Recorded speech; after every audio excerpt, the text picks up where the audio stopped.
I am ready. Serbisyong totoo ng GMA News.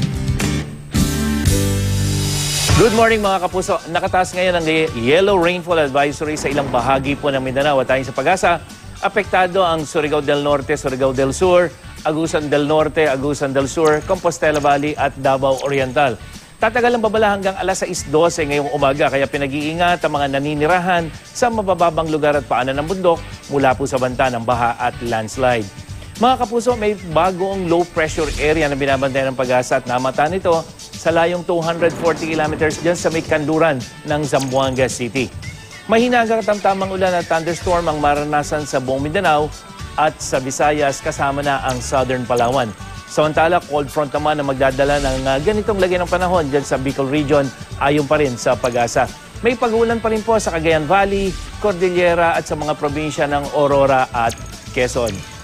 Magkakaroon muli ng mahinang ulan dito sa Metro Manila, Ilocos Region at natitirang bahagi ng Central Luzon. Samantala, malakas na hanging amihan pa rin na nagpapasungit sa mga karagatan, sakop lahat ng seaboards ng Northern Luzon at maging sa Eastern Seaboard ng Central at Southern Luzon, kasama na po ang Eastern Visayas. At base sa gale warning, pinapayuhan ng mga mangingisda at may maliliit na saking pandagat na iwasan muna ang pumalaot o maglayag dahil sa posibleng matataas na alon. Sa darating na weekend, asahan ng maliwalas na panahon sa malaking bahagi ng Luzon na sasamahan lamang ng pulong-pulong ulan, maliban po dun sa eastern section na makakaranas ng mahinang ulan. Mas mataas ang posibilidad ng ulan dito po sa Visayas at sa malaking bahagi ng Mindanao.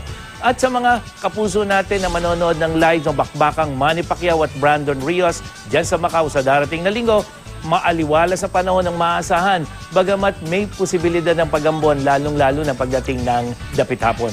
At kung hindi man po kayo makakapunta sa Macau, abangan nyo na lamang ang live telecast dito sa GMA 7. At yan ang latest mula sa GMA Weather.